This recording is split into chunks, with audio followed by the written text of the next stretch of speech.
হাসরের ময়দানে কত কাতার মানুষ হবে গো।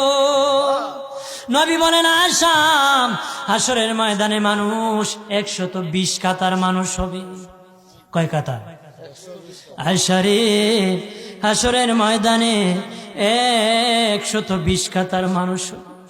আয়েশা সিদ্দিকা বলেন ইয়া রাসূলুল্লাহ, ইয়া রাসূলুল্লাহ, আমি জানতে চাই আপনি রাসূলুল্লাহর উম্মত কত কাতার হবে?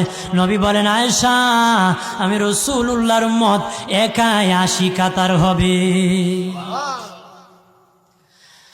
আয়েশা বললেন ইয়া রাসূলুল্লাহ, দিনের নবীজি 80 কাতার দিয়ে আপনার উম্মত হবে, আপনার উম্মতকে কেমনে আপনি চিনবেন?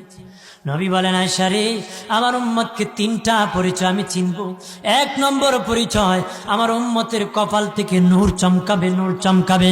নবী বলে বাবা সাহাবীরাম, অসংখ্য ঘোড়ার মধ্যে যদি কিছু চান কপাল্লা ঘোড়া হয়, এইগুলা চিনতে বড় সহজ হয়। চান কপাল্লা ঘোড়া চিনতে বড় সহজ হয়। হাসরের ময়দানে আমার 1 প্রকার উম্মত চান কপাল্লা হবে, কপাল থেকে নূর চমকাবে, নূর চমকাবে। তখন আমি বুঝতে পারবো নূর চমকেওয়ালা তারা সবাই আমি রাসূলুল্লাহর উম্মত।